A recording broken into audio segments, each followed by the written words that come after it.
Despite the cold November rain tapping against my kitchen window, the first thing I did that morning was smile at the photo of Margaret on the mantel.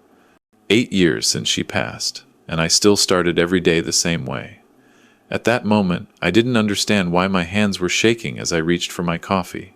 But I was about to discover a truth that would completely destroy everything I thought I knew about the people I loved most. My name is Robert Harrison, though everyone calls me Bob. I'm 67 years old, and I spent 42 years as a structural engineer here in Calgary before I retired.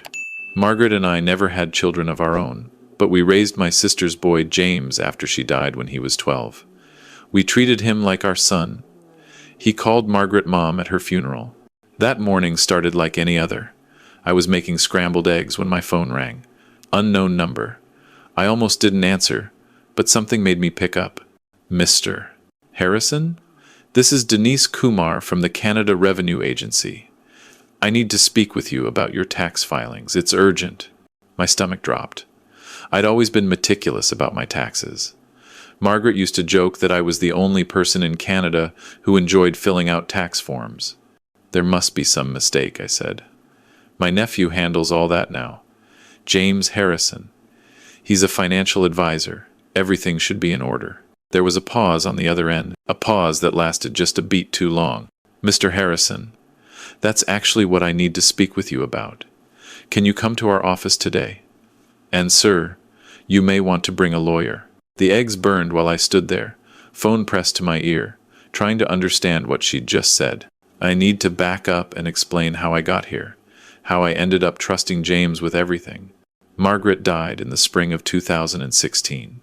Pancreatic cancer, 6 months from diagnosis to the end. The last month I barely slept. I held her hand through every moment, watched her slip away a little more each day. When she finally passed on April 23rd, I felt like someone had carved out my insides with a spoon. James was there for everything. He took time off from his financial planning firm in downtown Calgary to help me with the funeral arrangements, the obituaries, the endless paperwork that comes with death. He held me when I broke down at the gravesite. Uncle Bob, he said, you don't have to do this alone. Let me help. 2 weeks after the funeral, James sat me down at my kitchen table, the same table where Margaret and I had shared 40 years of meals. Uncle Bob, I'm worried about you. You're not thinking straight right now. Let me take some of this burden off your shoulders. He spread out papers across the table. Margaret's life insurance policy, my pension statements, our investment accounts, RRSPs, TFSAs, the house deed. You've got about $2.3 million here, James said, his finger tracing down a list of numbers I could barely focus on. That's good. That's a solid retirement. But Uncle Bob, you need someone to manage this properly. Make sure it lasts. Make sure you're taken care of. I looked at him, this boy, this man, who Margaret and I had raised, who'd lived in our basement suite through university, who'd brought his girlfriends home for Sunday dinners, who'd held my hand at Margaret's funeral. What do you suggest? I asked. Let me set up a comprehensive financial management plan. I'll handle everything. Investments, taxes, bill payments, the works. You just focus on healing. Focus on living. I'll make sure the money side is sorted. It made sense. I was 60 years old, grieving, barely able to remember to eat breakfast. James was 38, a licensed financial advisor with his own firm. Of course he should help. I signed the papers. Power of attorney for financial matters, authorization for him to manage my accounts. It felt like lifting a weight off my shoulders. Thank you, I told him. I don't know what I'd do without you. That's what family is for, Uncle Bob. For the next 8 years, James handled everything. He'd visit every month or so, bring me printouts showing how my investments were doing. The numbers always looked good. 7% return here, 9% there. He'd explain in that confident way of his how he was diversifying my portfolio, taking advantage of market opportunities. You're set for life, Uncle Bob, he'd say. Mom would be so happy knowing you're taken care of. I trusted him completely. Why wouldn't I? This was the boy who'd cried in my arms when his mother, my sister Sarah, died. The young man I'd taught to drive, helped with his university applications, loaned money to when he was starting his business. I lived simply. My pension covered my basic needs. The house was paid off. I volunteered at the Calgary Food Bank twice a week. played chess at the community center, had coffee with my old engineering buddies every Thursday at Tim Hortons. Life was quiet, but it was good. James would sometimes bring his business partner around, fellow named David Chen. Smooth talker, always wore expensive suits. They'd tell me about their firm, Harrison Chen Financial Advisory. James had named it partly after me, which made me proud. "We're doing really well, Uncle Bob," James would say. "David and I are building something special. We're managing portfolios for over 50 clients now." David would smile and nod. "Your nephew is brilliant with investments, Mr. Harrison, truly brilliant." I believed them. I had no reason not to. Until that phone call in November 2024. I sat in Denise Kumar's office at the CRA building in downtown Calgary 3 hours after her call. My hands wouldn't stop shaking. I'd brought my lawyer, Tom McKenzie, an old friend from my engineering days who'd switched careers. Denise was a woman in her mid-40s, with kind eyes and a no-nonsense demeanor. She slid a folder across the desk toward me. "Mr. Harrison, I'm going to be direct, because you need to know the situation you're in. According to our records, you haven't paid income taxes in 3 years. You owe the CRA approximately $470,000 in back taxes, penalties, and interest." The room tilted. "That's impossible. James handles all my taxes. He files everything." "Mr. James Harrison filed returns on your behalf, yes, but he reported your income as nearly zero for the past 3 years. Meanwhile, according to our investigation, there have been numerous withdrawals and transfers from your investment accounts totaling over $1.8 million. Tom grabbed my arm to steady me. "Where did the money go?" Denise opened the folder. Bank statements, transaction records, names I didn't recognize, companies I'd never heard of. "That's what we need to determine. Mr. Harrison, I'm legally required to inform you that this case has been referred to the RCMP Financial Crime Unit. Detective Sarah Blackwood will want to speak with you." "The police?" My voice came out as a whisper.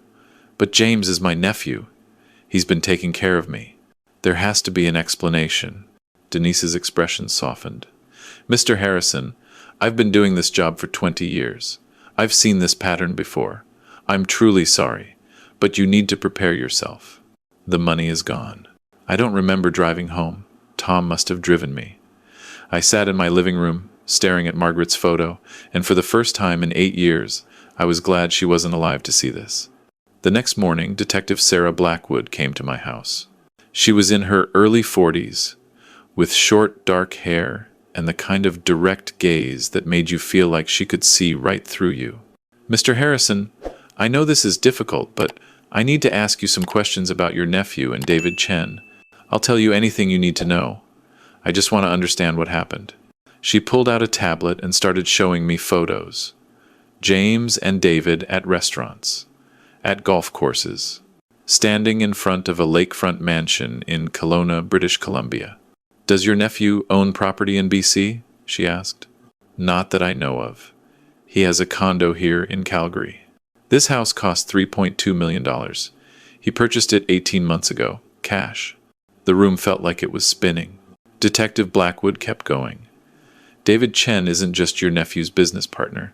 He's currently under investigation for running a Ponzi scheme. He's been doing it for at least 6 years, using money from legitimate clients like yourself to pay returns to earlier investors while skimming the rest. But James wouldn't. He couldn't.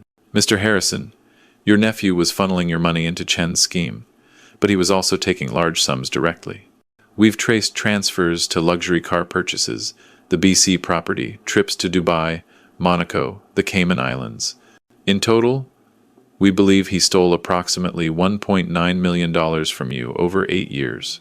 I couldn't speak, couldn't breathe. "There's something else," Detective Blackwood said quietly. "We need to ask you about your wife's death." The world stopped. Margaret died of pancreatic cancer. What does she have to do with this? "Mr. Harrison, the life insurance payout was $700,000. That money went into the accounts James was managing. Our investigation has revealed that your nephew was in severe debt in early 2016. Gambling debts, specifically. He owed some very dangerous people a lot of money."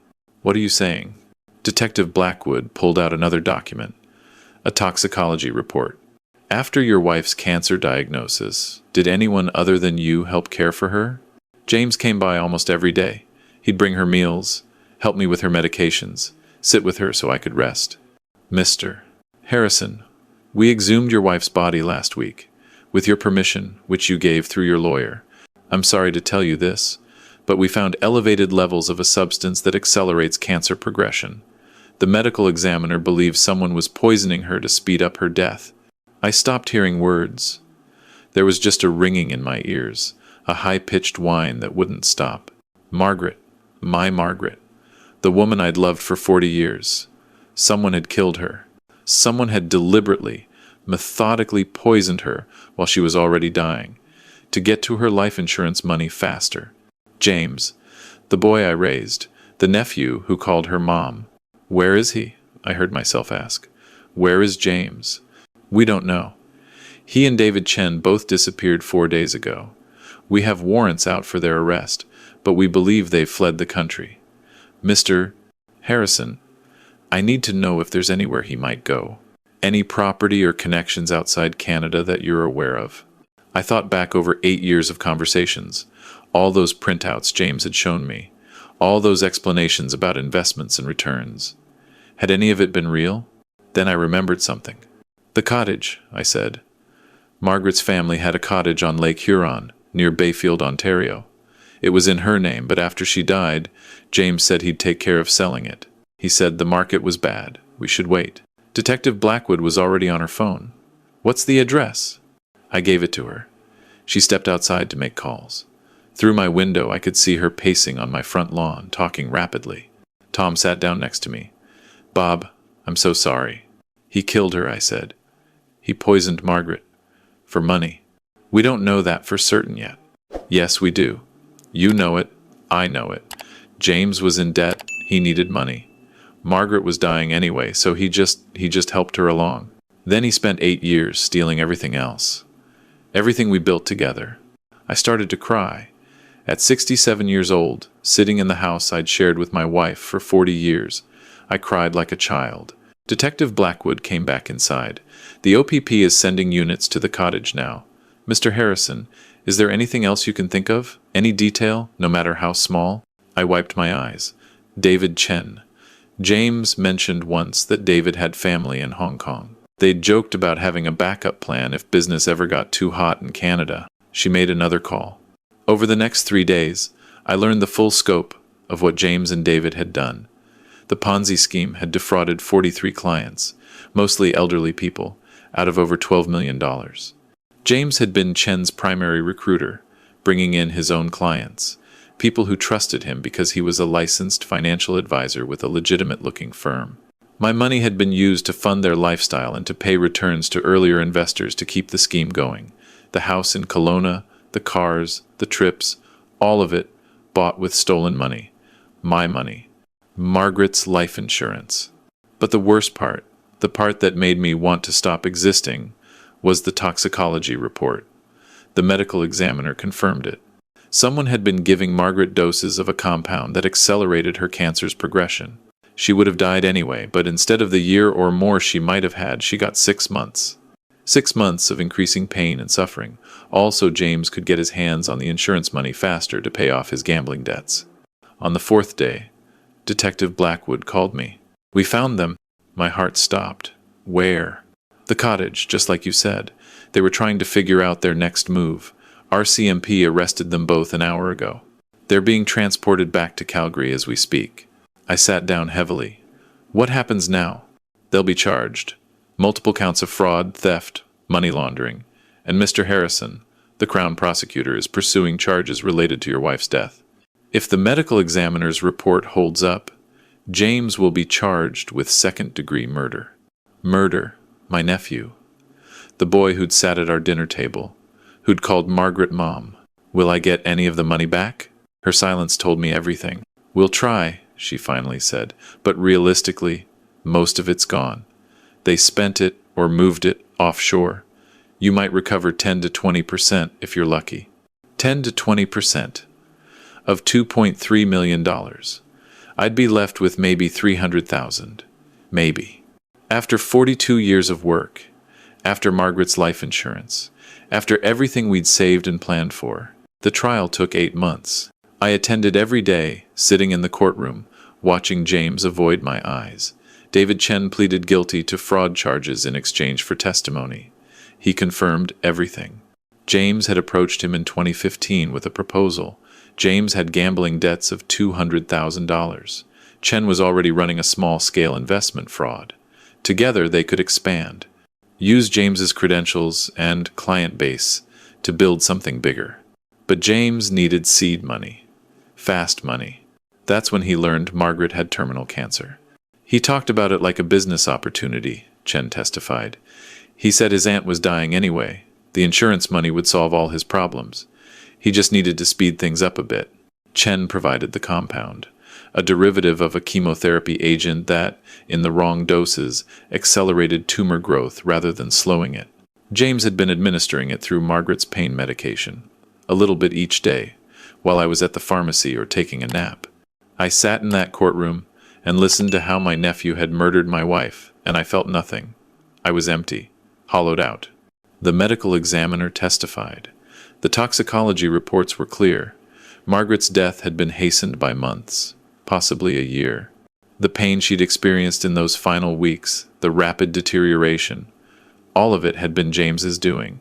James's lawyer tried to argue that Chen was lying, trying to reduce his own sentence, but the evidence was overwhelming.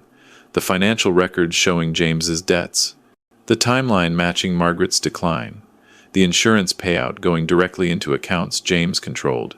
On a cold day, in March 2025, the jury came back, guilty on all counts: second-degree murder, 43 counts of fraud, theft over $5,000, money laundering. The judge sentenced James to life in prison with no possibility of parole for 20 years. David Chen got 12 years for his role in the fraud scheme. I walked out of that courtroom and felt no satisfaction, no sense of justice served, just empty. The financial recovery process took another year. Asset seizures, bankruptcy proceedings, liquidation sales. In the end, I recovered approximately $400,000, not even a quarter of what I'd lost. My passion keeps me afloat. I still have the house, at least. But the retirement Margaret and I had planned, the travel, the comfort, the ability to help young people in our family, all of that's gone. And the family itself is gone too.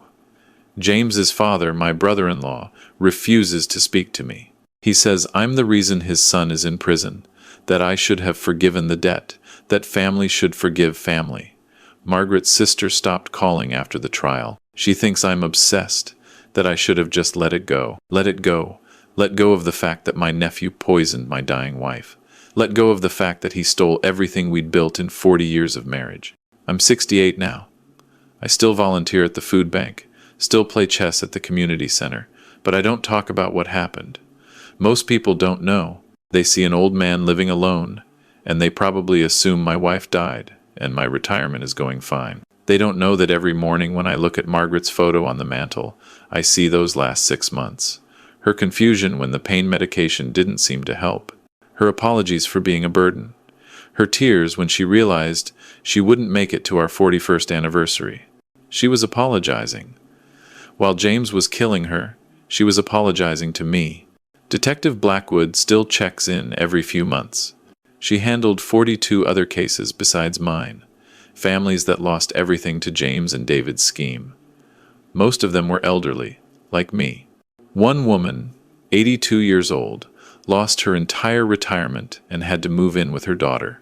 A widower in his 70s lost the money he'd saved to pay for his late wife's medical bills, money he'd been planning to donate to the hospital that cared for her. I'm sorry we didn't catch them sooner, Detective Blackwood told me last month. We'd been investigating Chen for 2 years before everything connected to your nephew. If we'd moved faster, maybe we could have prevented some of this. It's not your fault, I said. I'm the one who trusted him. I'm the one who gave him power of attorney. I'm the one who let him into our lives. He was your family. You're supposed to be able to trust family. But that's the thing, isn't it? The people who can hurt you the most are the ones you let closest. The ones you trust. With your money, your health, your life. I think about Margaret every day. I think about how different things might have been if I'd just been more careful, more suspicious. If I'd asked more questions about those investment returns that always seemed so good. If I'd insisted on seeing actual account statements, not just James's printouts. If I'd noticed how Margaret's decline didn't quite match what her oncologist had predicted, but I didn't notice because I trusted him, because he was family. Last week, I received a letter. No return address, but I recognized the handwriting. James, from prison. I almost threw it away without opening it, but something made me read it. The letter was 3 pages long, full of excuses, explanations, apologies that meant nothing. He was sorry. He never meant for it to go so far. The gambling addiction had taken over his life. David Chen had manipulated him. He'd been planning to pay me back eventually. But one sentence stood out. Aunt Margaret told me she loved me the day before she died. She said she was proud of the man I'd become. I think about that every day. I sat in my kitchen holding that letter and I cried. Not for James, not even really for Margaret, though I miss her every moment. I cried for the life we were supposed to have, the retirement we'd planned, the trust that had been broken, the family that had been destroyed. I burned the letter in the fireplace, watched it curl and blacken and turn to ash. I'm 68 years old. I have maybe 15, maybe 20 years left if I'm lucky. I'll spend them living carefully on my reduced savings, volunteering to help people who are struggling, and trying not to think about what might have been. But every morning, I still smile at Margaret's photo. Because despite everything, despite the poison and the theft and the betrayal, we had 40 years together. 40 years of real love, real trust, real partnership. James took 8 years from us. He took our money and our future and Margaret's final months. But he couldn't take those 40 years. Those belong to us, and they always will. That's what I hold on to now. Not the anger, not the loss, not the emptiness. Just the memory of Margaret's laugh, the way she'd kiss my cheek before I left for work every morning, the comfort of her hand in mine after 40 years of marriage. The truth destroyed my world. But it couldn't destroy what Margaret and I built together. That's still mine. That will always be mine. And maybe, in some small way, that's enough.